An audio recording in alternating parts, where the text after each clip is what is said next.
everyone, and welcome to episode 11 of the LDG Experience podcast. How are you guys doing today? A lot better than I was yesterday. Slightly worse than I was yesterday. Oh no, are you coming down with the... I'm getting the residuals. Oh no. Thankfully I've got a really solid immune system, so I get like this for about a day and then I'm fine. Oh, that's okay then. Yeah. I had to tow Evie's car to the garage yesterday.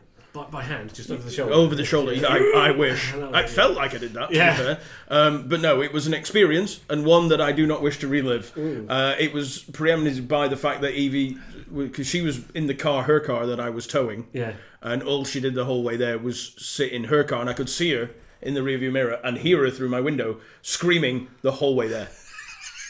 Now, I don't know. Death grip on the steering wheel. I don't know. I could see the whiteness of her knuckles in the rearview mirror. It's the lack of control over sort of speed. I don't know if you've ever had anybody behind you screaming. It sets your nerves on edge a little bit. Yeah, but usually you pay extra for that. Yeah, I know, right? But but that was an experience, and one that I do not wish to relive anytime soon. No, so I can imagine. I am better today than I was yesterday. Yes. And unfortunately, I don't have a really clever segue into the fact that we're going to now do the shameless plugs. So yes. I normally have quite a clever segue, but I don't. So yes, Speaking of pulling cars to garages... Buy all your things at lazydragongaming.com. And we won't pull your car to a garage. I don't know. Nice try, though. I tried. It was an effort. Yeah, I'm learning this whole, segue thing. Plug and segue thing. So the plugs first. Obviously, we are Lazy Dragon Gaming. We have, at least for now, a game store in Blackpool. Unfortunately, our location is, our lease is up and we cannot renew it. So we are looking for a new location. But in the meantime, our website is still fully active at lazydragongaming.com. You can find us for the podcast now on YouTube and on Spotify and Amazon and all over the place. So you're supposed to watch our voices? Yes, you can watch our voices. All you see is the LDG experience on YouTube. I just like the idea that you watch our voices as opposed to just hearing it. Yes, you can. Yeah. At some point, we'll be able to actually video it because you will have the setup. I will soon. We're halfway through building studio. Yeah, so pretty soon in your studio we can do the proper experience like Joe Rogan does. We can, because we nicked his name and now we can nick his setup as well. Yeah, so we can pirate the whole thing and then Joe Rogan can sue us for whatever reason for the whole 3p I have in my pocket. Yeah. But yeah, you can find us on all the social medias at Lazy Dragon Gaming and lazydragongaming.com for all your pre-ordery needs. Temporal Forces for the Pokemon players if you're a Pokemon player.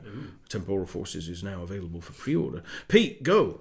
As for me, you can find me at Onyx Dragon Gaming on Twitch, YouTube now actively. We got our first official YouTube video went live as of the recording of this podcast, or the day before the recording of this podcast, I should say. So it's incredibly basic and poorly edited, but I'm learning. So please don't judge me too harshly. But check it out. It's the start of our old world journey with me and my good friend Al Arms.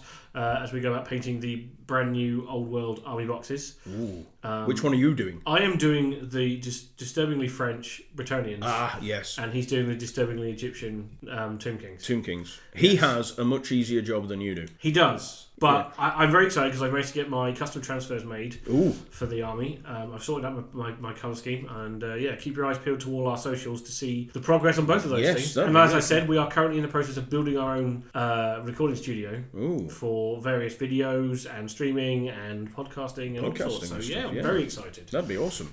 Just in case you are a painter out there and you don't know who Pete is or who Alistair Arms is, they are up there in the high echelons of some of the best painters in the country. Al definitely so. He has the trophies. He has the trophies to back it up. He does, and one day you will too. Yeah, just because you don't have them, that's true, doesn't mean you are not a fantastic painter. That's very kind. Thank you. I will forever sing your praises as a painter. I think I have more faith in your painting than you do. That's very true.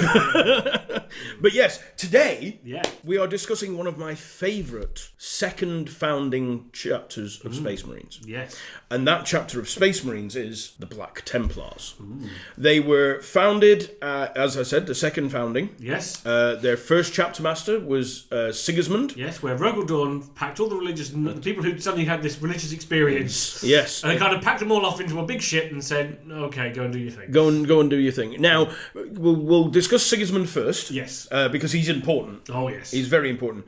I remember him as the captain of the third company for some reason, not the first. I can't remember. If I'm brutally honest, Evie will look up Sigismund. I know parts about Sigismund. I'm pretty certain he was. I know he's captain of the Templar Brethren, obviously. obviously. Yes. That was like, because that's obviously where the Black Templars came from. I'm assuming we don't want to know about the Holy Roman Emperor Sigismund. No. Well, that's where he got his name from. Yeah. Yeah. Named for him, because a lot of it was Roman when they took the initial stuff from Games Workshop, didn't it? Well, the Holy Roman Empire is more sort of Middle Ages type stuff. Yes. Because obviously their very big influence is the obviously the Knights Templar, but they also have the Hospitallers. I always forget that. Hospitalia, I believe it's the pronounced. Hospitalia's cross. Yes. Maltese cross is their symbol. First captain of the Imperial Fist. Oh, he was It was. I thought he was, and then I thought I got it wrong. I want to say third captain is either Archemus or Alexis Pollux. It was Alexis Pollux, I think. Yeah. Anyway, so yes, Old Fisty himself. First captain of the Imperial Fists Legion during the Great Crusade and the Horus Heresy era. Yes. He became the Emperor's champion during the siege of. He was nominated because he discovered religion. He did, and this didn't make Dawn very happy. No, because he was supposed to be the one that led the fleet to Isfahan to find out what the heck had gone down, and he was like, no. And Dawn was like, what now? Yeah. And he kind of like, I have this feeling I have to be somewhere else, and he turned that down, and that was not. Yeah, and then Dawn was kind of a bit upset with him. Yeah, so the creation of the Black Templars was basically Sigismund and all the people within the Imperial Fists who had found God. Kind of, yeah, pretty much. And wanted to really take it to the traitors. Yeah, because one of the big mistakes a lot of people make in the Imperium, especially with Space Marines, is that they all believe the Emperor of Mankind is a god. Yeah, because actually majority of them just believe he is a man. He is a man. Yeah. Whereas the Black Templars, he is a god. Yes. And they do not suggest otherwise. Do not in any way suggest otherwise. No. As the Black Templars are responsible for the whole warpy division. No, that's the ecclesiarchy that we discussed. No, last episode. So the Black Templars are very fervent in their belief that the Emperor of Mankind is a god, and most Space Marine chapters, do not believe the Emperor of Mankind is a god. They just think of him as a really, really, really cool dude. Really cool dude. Whereas the ecclesiarchy, who is essentially the church of the Emperor, is a god. Yes. They are the ones responsible for what we believe is the division of the god, the Emperor as a man and the Emperor as it's the face of the pure humanity, Yeah. the sheer tide of humanity. Yeah. Yes, it's the way that they co-opt any kind of local superstition or belief, because they're like, we don't mind if you believe the Emperor lives in the sun. Yep. We don't care if you pretend he's like, lives under fairy mounds. Whatever it is, as long as you believe in the Emperor, we're totally fine. Yep. They'll literally co-opt your religion and stamp the Emperor on it. Yep. And be like, yeah, that's him now. Yep. You now believe in the Emperor. Well done. I'm not gonna make any allusions to Christianity or anything like that. Doing similar things with pagan practices. Nope, none whatsoever. I would never do that. So that is the creation of the Black Templars, and they were never given a homeworld. No, they were given the battle barge Eternal Crusader, yes. and they are known as a crusading chapter because they are fleet based chapter. Their main base is the Eternal Crusader, but they have other sub fleets. This is why they're also technically not a chapter. No, they're not. They definitely do not have exactly 1,000 Space Marines. Because every time the Inquisition turns up, they're like, we might have 1,000 Space Marines here. But that's the point, is that each crusade is almost a law unto itself. Yes. Because they sort of declare a crusade against something or someone. The person who's in charge is known as a marshal. He's the marshal of that crusade. He is then in charge. They go off and they do whatever it is they do. Some of these crusades have been Damocles. Damocles Gulf was one of their big things. Terror, also one of that. Well, I've got a list of their campaigns in front of me, and I've pulled up one I'd never heard of that's actually quite interesting. But there is a big list, and we'll go through some of these as we go along. But yeah, that's how they started. They sort of went off. But their first notable campaign, that is here at least. They obviously had more between. The ones that I have, the notable ones.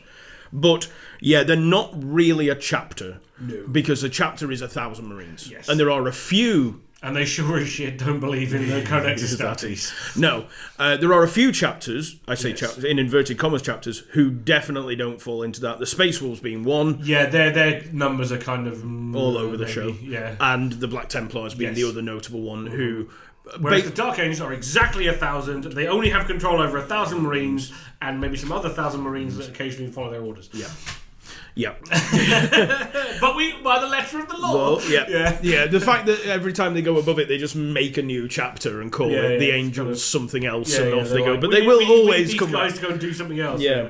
So the first notable action I have is the first Black Crusade. So this is the bit I know the most about. Yeah, this is also the bit that I have like the deepest knowledge of. So cool. The rest of them are a little bit. This is where we tangent off into another great Black Library novel. It is, yeah, because we always reference those. Yes. But to set up a little bit what the first Black Crusade was, after the Horus heresy, the traitor Space Marines legged it to the Eye of Terror. Off to the Eye of Wars, and then with the exception of the Alpha Legion, who just scattered and went their own separate ways. Well, some of them did as well. Yeah. They all mostly all went in. They all fled, being chased by Guilliman, Russ. Basically all of a lot of the Imperium basically just chased them all the way into the Eye of Terror. And they got locked in. Yeah, pretty much. They sort of disappeared in the Eye of Terror, because obviously the Imperium didn't want to follow because it's the Eye of Terror.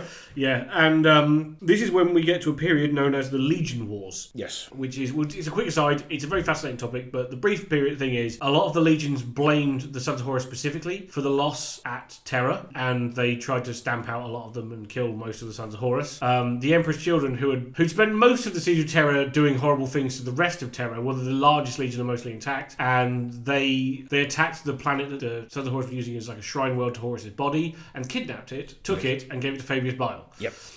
Who did horrible things. Abaddon kind of forms the Black... We'll come back to this in deep dive on the Black Legion, but Abaddon kind of forms the proto-Black Legion and kicks 7 bells of crap out of the Emperor's children and kind of starts prepping himself and making himself a big name in the Eye. He pulls together a lot of warbands, makes the Black Legion bigger, and then prepares to finally return to real space. Now, this happens over the course of several hundred years, if not 1,000 years, and this is the thing, is that the Imperium by this point believes they're gone forever. A lot of the Imperium, I should say. A lot of the Imperium, especially like the High Lords, are like, we don't have to ever worry about the trade legions again. They're gone. They're never coming back. They got lost in the Eye of Terror. Blah, we don't care about that. Some people did not believe this.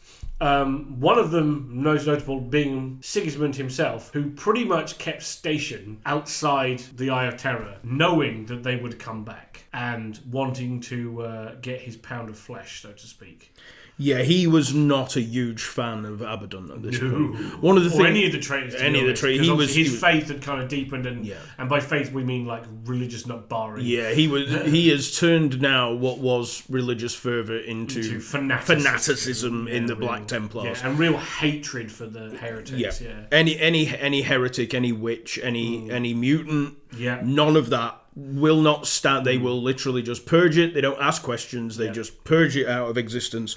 And so after Abaddon had reclaimed the flagship, what was it called? The Vengeful Spirit, which is one of the things he did. He then gathered together some bunch of warbands. He starts bringing people together, and then he makes a quest for real space. This is covered in the book, both the books, The Talon of Horus and Black Legion by Aaron Dembski-Bowden, which are both phenomenally awesome. Black Legion is an amazing book. That's the one I've read. I haven't read the other one. Yeah, Black Legion is the one. The Talon of Horus I have not read. It's really good.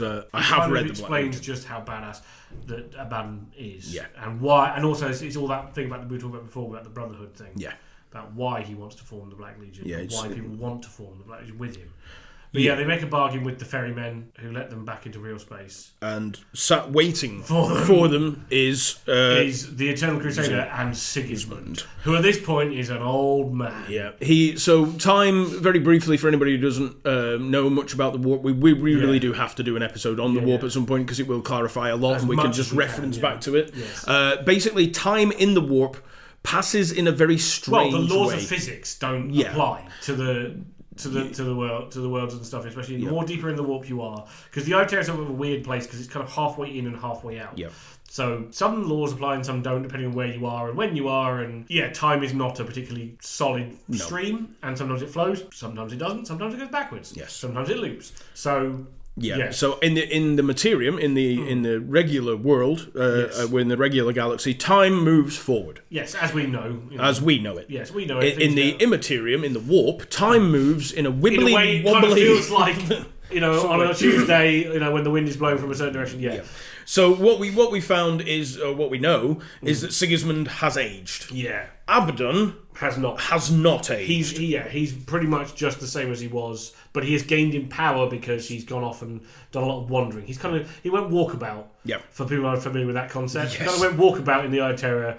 That's a lot covered more in the Talon of Horus when they find him, because he's basically set up a sort of shack in the vengeful spirit, which is buried on a sort of half buried on a planet. Yes. And that's kind of like his base, and he's sort of been wandering around the Eye of Terror, learning things and making things like alcohol distilled from the adrenal glands of Space Marines and stuff, which is kind of awesome and kind of weird. Weird at the same time. Yeah.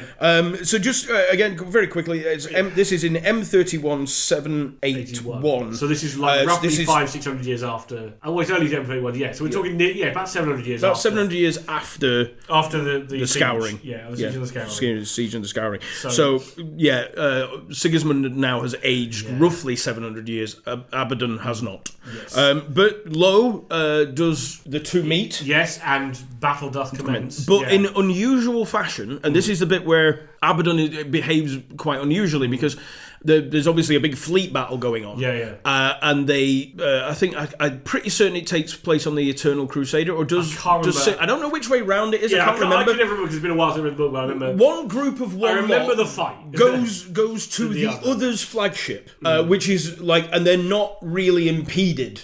It's very much a challenge, a classical challenge. And they meet on the bridge of either the Eternal Crusader or the Vengeful Spirit, whichever one it was, but neither of us can remember. But it doesn't really matter. What matters is the fight. The fight happens between the now, like, old as balls Sigismund and the chaos-infused Abaddon. And Abaddon nearly loses. And yes, this is the important This is part. how fucking nails Sigismund is. Yeah, he takes Abaddon to his freaking limit. And so Abaddon at this point does not have Drachnien. No, he doesn't. But he does have the Talon of Horus, but he's not using it. No.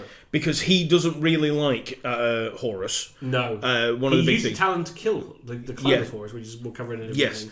We'll cover that one when we cover them both a bit more. But towards the end of this fight, when Abaddon is like on the verge of calling out to the Chaos Gods, "Oh shit, I need help," which he has resisted up until this point, because he, unlike Horus, he doesn't embrace the powers of Chaos. He wants it to be just He wants it to be their war, not your war. It's our war.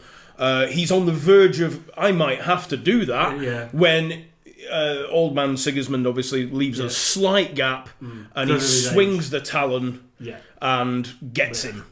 And thus endeth Sigismund. Now, the bit that's also very telling, not only does this not then spur everybody in the room to fighting, they let the Black Templars that are there take Sigismund's body. No, they keep it. Do they keep it? Yes, because the whole point is they then beat back the Black Templars, and what they do is they basically lay Sigismund in state. Because I don't think he's on the Eternal Crusade. I think this must be on another ship. It must be on another ship. But I think they basically turn his ship into like a funeral barge. Right. And they lay him in state, they lay his sword on his chest, like proper classical sort of Tomb of the Fallen Knight thing, and send him back to the Imperium with respect. Yes. And that's the big deal. It is. They respect the shit out of him. To my knowledge, that is the only time that any Chaos Warband of any kind has returned a fallen body to the Imperium. Most of them get desecrated, to my knowledge. Yeah. I think it's how big a deal it actually is. It is a freaking huge deal. But more importantly, also, they let the sword go. The black sword. Yes. They don't corrupt it. Because it's really funny, like, if you look back into the annals of... Quick side tangent. If you look back into the annals of some of the Space Marine chapters, and you look at certain relics that they have, like the Axe Grimnir that Logan Grimnot has, or the Gauntlets of Ultramar, they are, if you read their original fluff, they are relics that have been liberated from Chaos Champions and then reconsecrated. Yep. So, there's a bit like... It's a huge deal. Yes. That they leave him untouched, undesecrated, give him all his gear, war gear, and everything. And they send him back. They send him back partly out of respect, but partly as a message as well. Oh yes. To the Imperium to be like, we're back, motherfuckers. Yeah. We're not messing about. But undesecrated. Oh yeah. No, big deal. No. The fact that it is a huge respect. It intended as a mark of respect to how highly they regard Sigismund, and the fact that he nearly killed a Baden even when he was old as balls. Like that's how good Sigismund was as a fighter. Yeah, like I think possibly he was during the heresy. There's like a lot of like expert swordsmen. Then there was Sigismund. I think. Well, no. This is the thing. We never really. It's heavily implied that he is number one. Yes. But then you get people like Corswain from the Dark Angels, who's like may or may not be around the same level. Lucius was. Lucius again. There's a few of them that are like regarded as like on another level. And then there was the Raven Guard who killed Shara King, who was another one who was. Could he have taken Sigismund? But yeah, because more of a Sigismund. fighter. Sigismund is the benchmark of. Oh yeah, sword. Everyone. Yeah, when you go like, are they as good as or on the same level? This is where we talk about like Sigismund level. You have people like Corswain. He is on the level of Sigismund. Could he have beaten him? I'm going to go with no, just because I think Sigismund deserves the credit. To be honest, as much as I've been as a good Dark Angel, and we are like sword fighters and everything. I would say probably Sigismund. Sigismund is best. So now moving on to the next one on here, and this is going to be brief because one, I don't know a lot about it, and two, the stuff that I do know about it's fucking shite. With the exception of Draken Vanquage. With the exception of Vanquage, yes. This is M32.544 and the War of the Beast, which is the last real massive war boss of the Orcs. Yes. Now, I know a little bit about this. It starts well, ends badly. Yeah. The Black Templars really don't do a lot in it, but they do contribute their strength. I'll sum it up very quickly. Big Orc War, Prime Orcs. The return of the Primarch of the Salamanders, Vulcan. Then once again, formation of the Death Watch. There's a bunch of cool moments. Like I said, the best part about the whole series is Draken Vanquage, the Grandmaster of the Assassins, basically running around the Imperium going, seriously, everyone, bad shit's going to happen. If you don't do something, I will literally kill all of you for about 5 or 6 books or whatever, and then eventually just goes, right, I've had enough, you have plenty of opportunities, and then he literally kills everybody. Yes. In an event known as the Beheading. The Beheading, yes. So during the War of the Beast, the Imperial Fists, the founding chapter of the Black Templars, they are wiped out to a single Marine. Yes. And his name is involved in it somewhere. Because this is the whole "my name is Slaughter" thing. The whole wall name. They have wall names and stuff. It's terrible. It's so bad. But it's one of my worst abnatisms. There is a thing that Rogel Dawn put in place called the Last Wall Protocol, which is basically everyone come back together. So let's reunite the Imperial Fist Legion. The problem being, of course, that it's been now over 2,000 years, and they don't really get on that well. Yeah, they're very divergent at this point. Yeah, so they're all a bit different. But when the Imperial Fists get wiped out, all of these chapters contribute a little bit of strength, and they all repaint their armor yellow and become the new Imperial Fists. Because it's about symbology. It's the same thing we had with the Devastation of Baal. There's our obligatory reference to the Devastation of Baal. There it is. Every episode without fail. It's true, yeah. We can wangle it in there somewhere. Even in the old world ones. But yeah, so that's the War of the Beast. I'm not going to cover it a lot. No. I have to say, I don't like it. But they are referenced, so we have covered it. The next one. I know nothing about this one. Do you know anything about a crusade called the Howling? No. Right. Well, these are little bits I've mentioned. I don't know. This one I've brought up. This particular thing because. Oh wait, no. Is this the one? Hang on. Is this the one where they come up? This is the one where they have an altercation with the Space Wolves. No. No, it's not. No. Okay. Very briefly. Yeah. In M34, they ended a Catalaxis heresy. Okay. By executing the Cacomodomodius, an alien cyborg whose formidable psychic presence allowed it to control the populace of 1,300 planetary systems, as well as 17 Dreadblade Knights. When it died, because this is when when the Black Templars killed it, when it died, its death scream echoed and amplified through the warp, burning out the minds of 1 billion astropaths, which is a lot, by any amount, and distorting the signal of the Astronomicon. Wow. Which is big. Big. Yeah. Millions upon millions of ships were lost in the resulting upheaval, and an entire subsector slid into barbarism without the Adeptus Terra to guide them. Some Imperial scholars have speculated that the psychic catastrophe could have destroyed all of the Black Templars' librarians. This would explain why the chapter has never had any since that time. And so that particular line is why I mentioned this particular thing. Right, that's cool. Actually, like, because I always thought they just didn't. Yes, it was just the we don't trust the witch and the psychic. Yes. But actually, that kind of makes sense. Is that there is part of that. That's one of, and then you probably use it as an excuse not to find any more. To reconstitute them. Yeah. But I thought that was really interesting because one of the big things about the Black Templars, which I haven't mentioned at this point, is no psychos. No psychos. Except for the navigators and the astrobars, but they don't count. They don't count. They fly the ships. Be quiet. And send the messages. So quiet you. Yeah, shut up you. So I thought that little line at the end when I read it, because that is literally, and the sources for this, by the way, come in the 5th edition rulebook, the 8th edition Space Marines Codex, and Chaos Knights. And the Chaos Knights, the Saga of Destruction. So it is in 3 different things. So it's definitely not a little tiny thing. It's in 3 different rulebooks. Cool. I like it. So I thought that was really interesting because this is the kind of lore I like. I don't call it a retcon, but I call it like an expansion. Yeah, it's finding a hole, like a room to answer a question. Yeah. Because like I say, we always assumed that they were just like, no librarians. No librarians. You can't come in. No. But now this is kind of like, we were a bit like that to begin with, and then we lost all our librarians, and then we were kind of like, okay, no more librarians. No more librarians. But yeah, I thought that was kind of cool. We've run out of blue paint. We're not doing it anymore. We're not doing it anymore.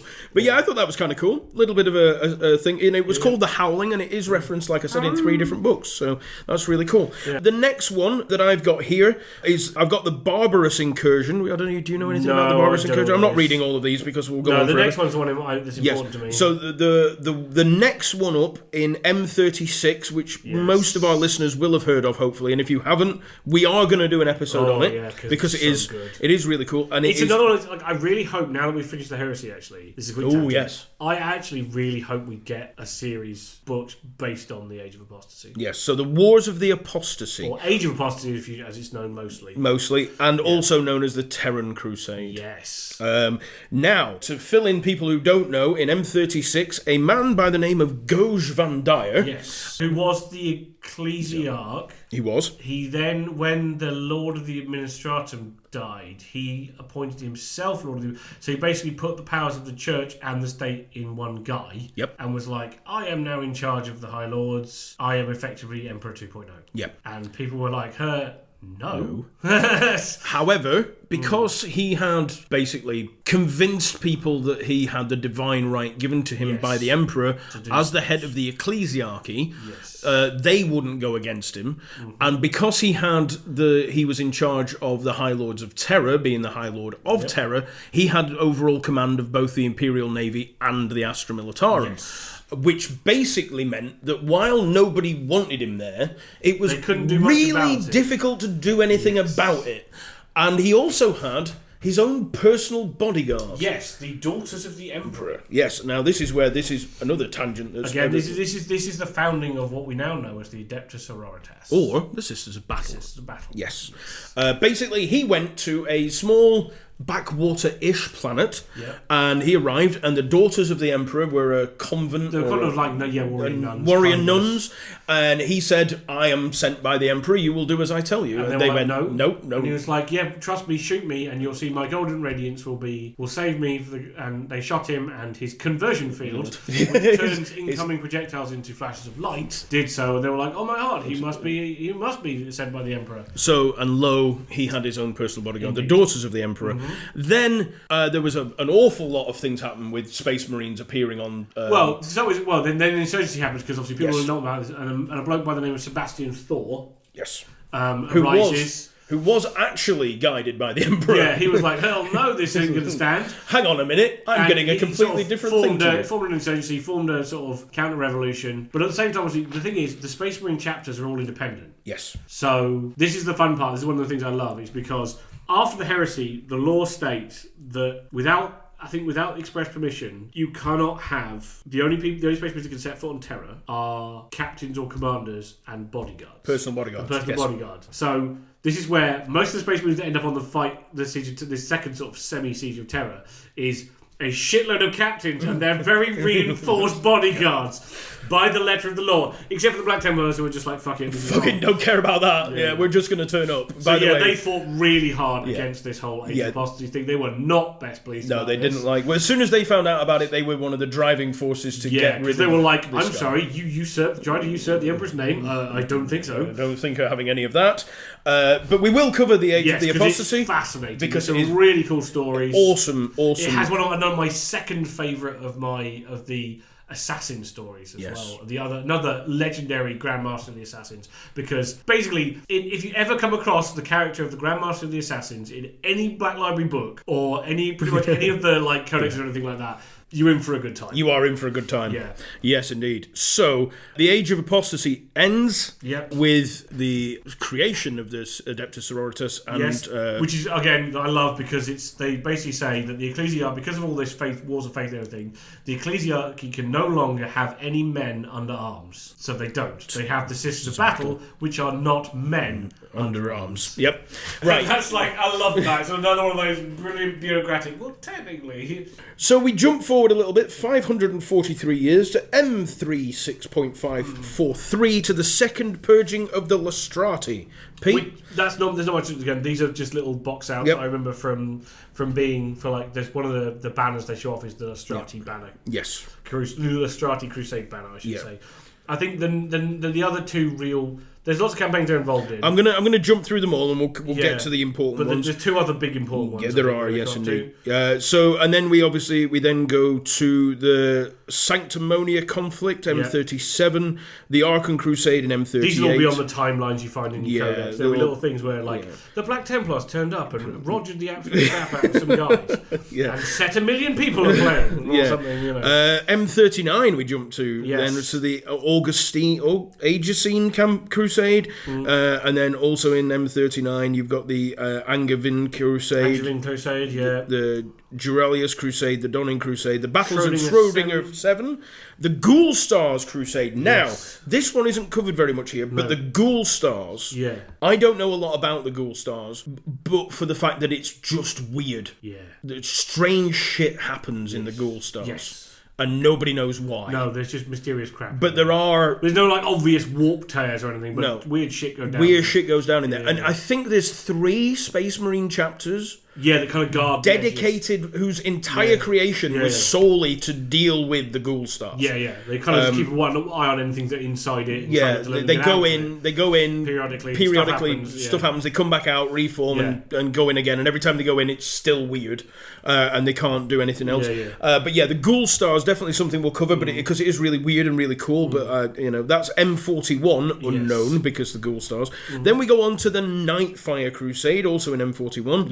There's a little bit of a crusade. That's probably from like a novel. Yeah, it sounds like a novel. We get to M41, which is the one with the two ones that I know most about. Where are we here? This is the... But obviously the one before. So the two, really big important ones. Let's go back there. Are the Third War for Armageddon. Right, so yes. The Third War for Armageddon. Now then, this, if the Inquisition is listening, is the Second War for Armageddon. Second War for Armageddon. Yes. The first one being resolved by our good friend Lord Commander Dante. And Commissar Yarrick. And the Commissar Yarrick. And Princess Mannheim. And Rip Mannheim. Rip Mannheim. And then the Second War for Armageddon, which is M41 998, is led, at least fleet-based wise, by High Marshal... This is really fascinating. Helberet. So this is one of the bits of the story I really like is obviously there's a lot written about the ground campaign for Third War for Armageddon. There's also a lot written about the space campaign based in space. So one of the things that's really cool, and one of the tactics they invent, which is really awesome, is because there's so many Orc vessels and Space Hulks and rocks and stuff, and they spend most of the war trying to track down Orchimedes, who is this like ridiculously amazing Orc mech boy. He's responsible for the massive teleporter arrays and tractor beams and things that are throwing rocks at people and being able to teleport vast quantities of Orcs to the surface of Armageddon. So a lot of this thing. There's also the hunt for Red Orctober. Is part of this campaign, which is brilliant. Oh dear. But they come up with a really, they come up with a really cool tactic where what they do is they find like an orc, like a group of orc ships, then they go right far out, power up the engines to absolute maximum, then shut everything down. So they come in on a ballistic trajectory, like with no engine noises, no lights, nothing. They come in dead quiet, and then as they hit the middle of the orc formation, everything powers up and they just blast the shit out of it. And this is the tactic that they invent, and they spread it to all the chapters that are there. Most notably, the White Scars, because this is one of my cool asides, is the White Scars love this so much, they rename one of their battle barges the Silent Horseman. Wow. Yeah. I like it. Sorry, there's a little quick tangent there, but that's really good. He's basically, Helbrecht ends up as the space commander. Yes. The other half of this involves the Black Templars we're going to talk about next time. Yes, which the is reason because Helbrecht's up in space running the fleet operations, and there is a contingent of Black Templars left on the surface of Armageddon at a hive on Armageddon Primus known as Hell's Reach. Yes. So Hell's Reach is given over to the command of the newly appointed High Reclusiarch. Grimaldus, which we will cover in more detail. Yeah, we're going to get next time all of that because next week we're going to do Grimaldus and his bro for life, even though he doesn't know it, Trooper Andre. Indeed.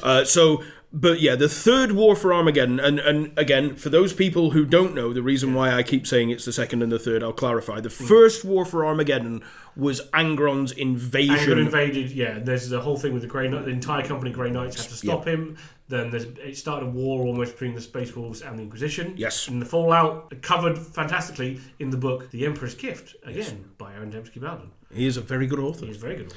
But so that's the first war for Armageddon. The second war for Armageddon was Ghazghal's first invasion, which was halted finally by Commissar Yarrick and his defense of Hive Hades. Yep. Is what stopped and allowed the Imperium to regroup and Dante to marshal a counterattack. Yep. And the third war for Armageddon is Helbrecht in space and a bunch of people on the ground. And also, at the end of this war, when Ghazghal is defeated and he flees, Yarrick joins High Marshal Helbrecht on a hunt for Ghazghal. Yes, he does. So, the Hell's Reach Crusade is is in the same sort of thing. Yes. The third war for Armageddon. Yeah. Now, very quickly, this brings me up to a thing. The first war for Armageddon wasn't actually on Armageddon, was it? As in which one? Because it's Ullanor, isn't it?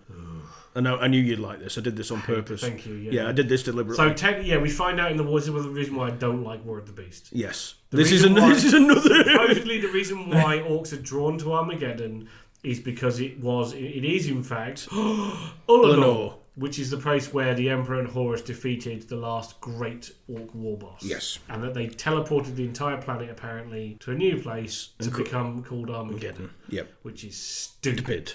They could have just had 2 fucking planets. Also, because it doesn't make any sense. It makes no sense in terms of technology. Why aren't they teleporting planets more regularly? Second of all, it makes no sense because they planed an entire continent flat to use for the triumph of Ullanor. Yep. Anyway, I'm not going to go down that road. Thanks for poking that bear. I love it. You I don't have strong get opinions about it. You don't get to see Pete's face, and I do. But I did that on purpose. So moving on. Swiftly moving on from there. The next one. Also, sorry, I would pick it aside from back to the real world, outside of the lore of the Black Templars. The Third War for Armageddon campaign book, Codex Armageddon. Yes. And the Third War for Armageddon worldwide campaign, which we'll cover at some point as well because it's fascinating in terms of, like I said, both lore and from a real world perspective. But this is where the Black Templars were really kind of defined. Yeah. Because whilst they were technically like the poster boys for 3rd edition, so if you look at the 3rd edition cover art for Warhammer 40k, it's all Black Templars, but they were just Space Marines with black power armor and white shoulder pads, and the guys in the 3rd edition box set, the Tactical Squad and the Land Speeder, were just painted that way. It wasn't until Codex Armageddon that we got a lot more of this is where the Land Raider Crusader came in, where the concept of the Crusader squads and the mixture of like neophytes and the scouts basically almost squiring to full-fledged Space Marines. All of that stuff comes in at this point. Yeah, because one of the things we did kind of skip over is the organisation of the Black Templars is very different to your average Space Marine chapter. Yeah. Where a Space Marine chapter basically takes its initiates, puts them into scout squads with a sergeant, a scout they learn sergeant. the various disciplines. They learn all the different disciplines. They then go and become Assault Marines, Devastate Marines, then finally Tactical Marines, and then they maybe get elevated into becoming the First Company, and so on and so on. And so on and so forth, and hopefully never into Dreadnoughts. Yeah. But the Black Templars do it differently. Yes. They don't have no scouts. No, they do. They're just called them neophytes. But they are functionally the same thing in terms of like the stage they're at. They wear carapace armor. They have all their implants except for the black carapace, I think. Yes. And they are effectively apprenticed or squired to a fully fledged Black Templar, and that Templar will teach them the ways of being a Space Marine. So rather than having a squad taught by one sergeant, a la most chapters, I think maybe the Space Wolves do it a little differently as well. Yes, their scouts are completely different. They're different as well, but for the vast majority, your Imperial Fists, your Blood Angels, your Dark Angels, and all those. Or the Ultramarines. Ultramarines, all the standard ones. They have scout squads taught by sergeants. They go off and do their thing. Yeah. But in the Black Templars, each individual neophyte is taught by an full Astartes. Yes. Which is, I think good. Yeah, it's cool. Like, it's one-on-one. And obviously the Black Templars, from what I remember, losing your neophyte is bad. Yeah, they don't treat them bad. They treat them well. They treat them very, very well. Yeah. It's not the Spartans type things. No. It's more a case of he's a squire, so he's not to his squire. It's like they're just as important to each other. And losing your squire is bad form. And if you lose too many, then as far as I remember, then that you take a thing of not getting one for a while, and you are therefore it's notable that you don't have one, and other people do, other Marines do. So up your game, brother. You do get eventually. Then you'll get promoted into the Sword Brethren, who are effectively the veterans of the Crusades. Yeah. And these are the guys that will be in Terminator armor, or you see them with their fabulous cloaks and awesome weapons. They've got some new bits and pieces coming, I think, as well, haven't they? It's coming up. But they're the new models. They were the first great. They were also the first of the Primaris chapters to be really fleshed out and not made just carbon copies of each other. So that's what gave me great hope for the future of current Space Marines, because they were like, we're going to give the Black Templars all the cool stuff they used to have again. Yeah. So moving on from there, the next one is the Battle of Golgotha, which is part of the Third War for Armageddon. Yeah. The 13th Black Crusade, which everybody was involved in. Yes, because, so there's, because I think they end up escorting, they're part of a large contingent of Black Templars end up escorting Guilliman back to Terra. They do, yes. Yeah. The Ultramar campaign, which takes place with Rabuta Guilliman after that. Yeah, so it seems to be it's missing. List, but the Damocles Gulf is also the war against, because it's obviously M41. So it must. Yeah, we've gone far too far for that. A lot of these they also take a large part in the Damocles Gulf Crusade, which is basically the Imperium going, oh no, to the Tau Empire, you guys are getting a bit uppity. Yeah, you're not having this bit. Yeah, I love how the Tau Empire, they think they're so amazing, but they've literally only been saved by the fact that the Tyranids turned up. Because the Imperium was like, we would wipe you the absolute F out, but we're busy right now, and you've got like 6 planets, so fuck you. We're actually not that bothered. Let's have a quick look here. So the Damocles Gulf Crusade was M41. Yes. Was 742 to 745. It was a full-scale Imperial crusade, which took place over a big-ass area. And I'm going to find the Imperial part of this, who we That is their other notable campaign. Big campaigns are involved. Is Imperium versus the Tau. Let me just quickly scroll through this to find everybody that was there. It was the Tau versus a lot of the Imperium. Oh yeah. They said a lot of. This was supposed to be the whole retributive. Yes. Like, right, we have some time now. We're going to kill you. Crusade. I don't know where. But I think again it gets sidetracked at the end. So what happens? Basically the Tau do put up quite a good show. Oh yeah. The Imperium are not. I'm not saying the Tau are terrible. It's just that the problem is the sheer weight of numbers. Right, there we go. Utterly wreck the Tau. To give you an idea, so the known Imperial forces that took play that were in play during Damocles Gulf Crusade: the 17th Brimlock Dragoons, the 19th, same, the 9th Brimlock Fusiliers. Ooh. Have you heard of any of these? No, me neither. These are one of these lists of random Imperial governments. The Rakashan Rifles Regiment and the 4th Stormtroopers Company. The Imperial Navy brought a Retribution-class battleship called the Blade of Woe, Retribution being one of the smaller classes of battleships. The Duchess McIntyre, the Honour of Damlas, the Lord Sildalion, and Nimbwe, the Overlord class battlecruiser, which is a big ass. Well, no, they're all the same. They all built the same chassis. And then the Regent Laskin Shabai, which is a Dauntless class light cruiser. That's a small light cruiser. Small light cruiser. They basically said a small task. That is a small task force by Imperial. However, this is the interesting part. So the Adeptus Astartes chapters that were there. Yep. The White Scars, yes. The Ultramarines, the Subjugators, the size of the Emperor. So that tells you when this is, because it's just before they so we'll cover that in a second. Actually, we'll come back to them because this is important because it leads into why it ended the way it did. Yes. The Raven Guard, the Nova Marines, who are an Ultramarine successor chapter. Indeed. So are the Scythes. Actually, they're also an Ultramarine. They're both from Ultramar. The Iron Hands, and of course the Black Templars. Indeed. There are also some Rogue Traders.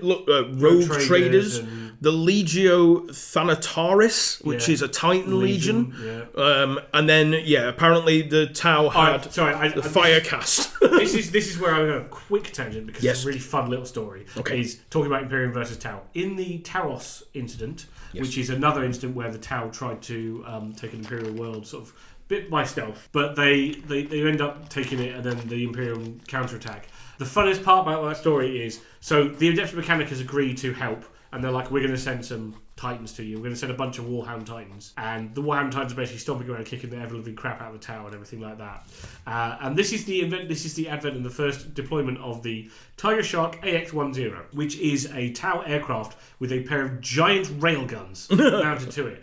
And this is my favourite part of the whole story because obviously the Warhounds are kind of having it all their own way, kicking everyone's ass. And Tau don't have anything on that scale. They have battle suits, but they're quite small at this point. So they're all like, screw you, like chasing down a bunch of Tau. And over the horizon comes this AX-10, lights up its railguns, and just destroys a Warhound Titan outright. The Mechanicum pretty much literally just go, well, I'm not going to play anymore. Pack up all their Titans and leave. Like, literally, that's it. They're very well going, as soon as someone brings anything that can vaguely damage them, they're like, nope. No, we're busy. We're busy now. We're going somewhere else. Sorry, I thought that was just quite a fun little side tangent. Yeah. So the reason why the sides of the Emperor are worth noting in this particular bit, the reason why the Tau still exist in the Damocles is because while they were in the middle of a fight, the Imperium had just won a battle. They were doing a big announcement. And they got notified that there was a massive Tyranid incursion the first major incursion into Ultramar. Which Hull Kraken, so the second one, The High Fleet Kraken had essentially made itself better known, and we need not Kraken, Behemoth. It is Behemoth. It's the first one. Sorry, my brain's getting. You'll get there. Yeah, it is Behemoth, the first one, because that's why the size of the Emperor is still alive at this point. Because one of the first, the whole reason they're in the galaxy in the first place is because of Sotha, which is the whole homeworld of the size of the Emperor. So that was one of the first planets to fall on during this invasion. Yes. So we got there in the end. Yes, sorry. It took me a little while. Across my brain. You formulated it now? We're all good? Timeline to it? It's red and dark blue as opposed to like bone and red colours. I'm getting there. That's Ica4. I'm getting my Ica4s and my Crags mixed up. Yeah. So the size of the Emperor obviously leg it. Yeah, they're like shit. That's, do we leave the gas on? yes, he did. That's real close to where we are. We kind of need to leave. Which, of course, the Nova Marines and the Ultramarines at the same time go, they're like, uh-oh. Well, that's where we are as well. Like, we're off there. Does anybody else want to come and help? And, of course, the rest of them go, yes, because we're not that bothered about this bit. Yeah, these guys aren't going anywhere. Ultramar is much more important than this barren bit of shit that we're fighting over at the moment. So, en masse, the Adeptus Astartes leave. Yeah. They don't take the Imperial Guard with them. Yeah, because there's plenty more where they came from. But they left those guys behind and legged it back to Ultramar. So this is where the Tower that's superior technology, we'll kick your ass. Sort of apologies for the terrible accent.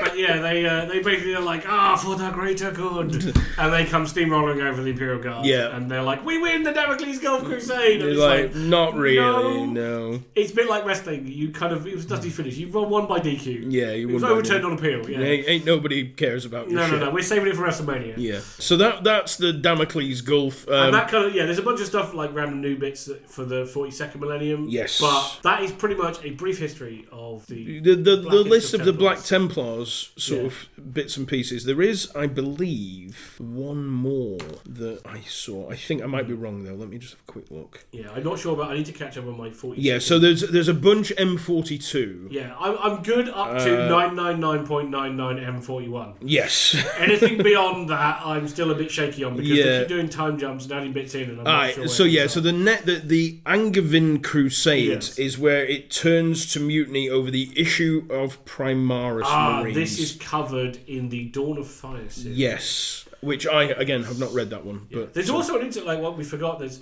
an instant involving, well, no, I'm not going to say this now, totally not involving a Black Templar strike cruiser that may or may not have seen something near some dark green painted ships. Oh. And then it went missing. Oh, my word. It did. And the Black Templars were like, did you know it? And the Dark Angels were like, no, don't know what you're talking about. Yeah, that was always a little fun to box out for me. Yeah. So the Black Templar strikers went missing mysteriously. There's some Dark Angels at some point that were doing some stuff. Yeah, so apparently this one revolves around a different Marshal Angevin, and he has... Yeah, they do some very naughty things. Yeah, they do. I remember. I haven't read all of the book. I can't which... It's either book 2. Basically, this little bit of a campaign thing revolves around a couple of marshals and a castellan who don't agree with Primaris and saying that they are impure and heretical. Yes. Not what Gilliman would have wanted. No, and this Castellan what the fuck's that name there being read there? Borthenoth? Yeah, Which they make. Why can't he just be called Ben or something? It is Throne of Light. That's yeah, it. It's Throne of Light. Basically, they kill the Torch fleet that sent to them. Yeah. They kill them. Because the book, if I remember rightly, the book starts with the second Torchbearer fleet getting sent out to be like, hey. Did we sent you a Torchbearer fleet to give you this Primaris technology? Any news? And the Templars are like, nope, don't know what you're talking about. Yeah, so basically they also kill the Marshal as well. Yes. Angevin dies. Yes. They kill him and then they wipe out the Torchbearer fleet. So Guilliman sends another one and he's like... can you guys go and have a fucking look and see what's going over there? And they do. They get it sorted, and then I'm pretty certain they bump off the other guy. Yeah, they do eventually. Like a lot of these things, they do kind of be like, "No, you guys are idiots. Carry on." Yeah. So basically, that's a little bit of a sidetracky thing, but it's quite important to say that some of the Black Templars were not very keen on the Primaris. Yeah. So much so that they killed one of their own marshals. Yes. Which is very unusual. Oh, yeah. For the Black Templars to go that far with one of their own, not with anybody else's. No. If it had been like anybody else, I would have been like, that seems perfectly reasonable. Yeah. But to actually kill one of their own marshals, that's a big deal. Again, this is the problem. But this is the problem with religious fanatics. Yes, we're not going to dive into that. No, let's not do that. But you know what I'm saying. Yes, that is from the Throne of Light, chapters 10, 19, and 39 to 40. It's kind of the B story of that book, I believe. But yeah, that's where that comes from. It's at the bottom of here. I could have told you that. There we go. But yeah, there we go. So that brings us up to date with the Black Templars. Now we are going to next week. We are going to be visiting one of my favourite stories, which is Hell's Reach. Yes. And the battle thereof, and one of Evie's favourite characters, isn't it, Ben? Yeah. You can't nod on a podcast. No, I can't nod on a podcast. You have to actually speak. She does this while I'm driving. By the laser display board. Yeah. Yes, it's one of my favourite characters. Romance coupling. Yes, which is Trooper Andre of the Armageddon Steel Legion. Yep. Now I believe he is a captain, I think. I think he promoted him at the end to captain. I don't know. I need to catch up on my thing and go back over and listen to it. Yeah, Hell's Reach is a thing. You can watch it on YouTube. Yes, because this is the guy that eventually, again, quick side tangent. Yes. He, with this fantastic animator, took the Hell's Reach audiobook and made a really cool abridged cartoon series. And Games Workshop were like, that's hella cool. Come do that for us. And he then made the Angels of Death series, which is on Warhammer Plus, which is also fantastic. Yeah, he is. Quick side note, there's not Warhammer Plus doesn't have a huge amount of stuff on it yet, but what it does have is freaking amazing. So I'm currently waiting to get it. only because I have enough subscription services. Sadly, at the moment, it's one of those ones where you could subscribe for a month, watch everything, and then you're done with it. Yeah, and I think I'd rather wait and not have to rush through it, so I'm going to wait until there's a little bit more. But that guy, I don't know his name, and I really should. By next week, we will know his name. But this guy, when I heard he'd got a job at Games Workshop, he was one of the main reasons to get Warhammer Plus, because anything that guy does is awesome. Yeah, and like I said, I love Angel of Death. It's a very stylized style of animation. It's really cool. He uses a lot of, like, in the Angel of Death especially, everything's black and white, except for the red of... It's black, white, or red. Yeah, and then later on in that series, actually, he does put it in colour. Yeah. He goes from black and white and really grainy, and then you can see as it improves and it improves and it improves. Is that in Hell's Reach? In Hell's Reach, but he does it with like a stylized thing. Is it Richard Boylan? Richard Boylan, yes. Shout out to Richard Boylan. Yeah. You, sir, are the reason to get Warhammer Plus. Because you are amazing. He also did a short called Guardsman. Yeah, I've heard if you've got 5 minutes, which is that all it is, it's just 5 minutes live action with a live action Ultramarine. Yes, I think I've seen that one. It's the Guardsman all by himself. Surrounded by Tyranids. Yeah. It's really good. Yeah.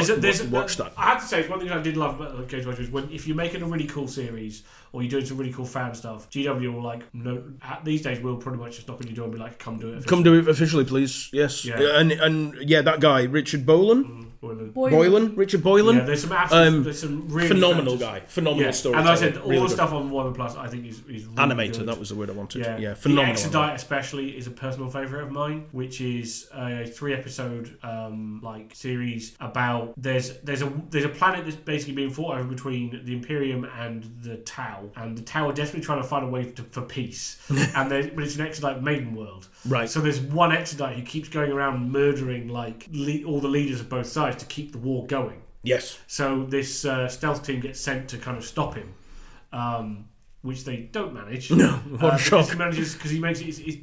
The ultimate climax is freaking amazing because you get to see throughout the thing. You get to see a lot of stuff. You get to see Tau battlesuits versus Warlord Titans. Nice. And Manta gunships. As well. And at the end, my favourite bit is the Exodite has been going around activating all these old Eldar things, and it activates a massive webway portal. And I mean massive, because the first thing that comes through the webway portal is a pair of Phantom Titans. Oh. And you get to see a Phantom Titan versus a Warlord Titan. And it was the part of the reason why I bought a Phantom Titan was purely because of this series. And then him and the Shasfrey end up getting knocked into the webway portal. The Exodite gets offered a chance to become a Death Jester. Ooh. And the Shasfrey ends up in Camorra. Oh dear. Yes, and that's the end of that series. But yeah, it's that's fantastic. not where you want to end up. No, you don't want to end up in Camorra. That's the last place I would want to end up. Yeah. There and I like Nurgle's. And any of the Nurgle's Garden. Yeah, any of Nurgle's Garden. And just I'll take a hard pass, thanks. Yes, thanks. We have some new listeners. Yes. In Australia. Ausland. Down under. Down under. They come from a land down under. Yes, we do. Yes. Sorry. Where women glow and men plunder. Yes, indeed. But yes, we have. Not only do we have female listeners, Pete. Oh. Yes. Oh, our demographic is widening. Our demographic has in fact widened. Yeah. We have 6.7% of our listeners are female. Hey. So for you, 6.7%. I don't know. Hello. And for the rest of you, hello more. But yeah, so then if you scroll back up to the bit that I actually wanted, so if you are a listener and you are in Queensland, hello. 65. Good day. 65% in Queensland and 35% are in Victoria. So if you are... That is of the total... Yes. We know where you are. We know where you are, so we can track you. Which makes up 11%. But no, this is why we love looking at the analytics. We do look at the where analytics. You guys are from. We still have Filipino listeners, so we're not going to try... I'm going to learn. You have to do that. Hello, welcome. Hello and welcome. So they are from a part of the Philippines called... And I apologise for butchering this pronunciation. Calabazon. So they are in the Philippines. Ooh. So hello to you. Hello to you. And we do have somebody in America as well. Howdy. I assume. Where are they? It doesn't say. There's not enough data. Oh, so there's not enough data to tell. We can't narrow down your state yet. Yet. We'll get there. And if you are listening, please comment below and let us know where you are. Let us know where you are. Shout out. And 100% of our listeners are from the planet Earth. Yes, because apparently the analytics do let us know. So if you're on Mars and you haven't subscribed, please subscribe and let us know. Please subscribe and let us know. We'll give you a shout out. But yeah, so all the people throughout the world who are listening to the LDG experience, thank you very much. We really appreciate it. We do. We do. And we especially like the fact that we are now international. We are Yes. international men of podcasting. We are, yes, which I think And is women. And women, sorry. Yeah, we're international people of podcasting. International persons of podcasting. Yeah. Yeah, IPPs. it's great. I love the fact. But yes, we are. Pete is going to learn the Filipino I will. greeting. But for all those people who English is their first language, thank you very much. Yes. And that's Pete's task for next week. Indeed. So until next week, thank you very much for listening, and we will talk to you again soon. It's good night from me. And it's good night from him. Bye.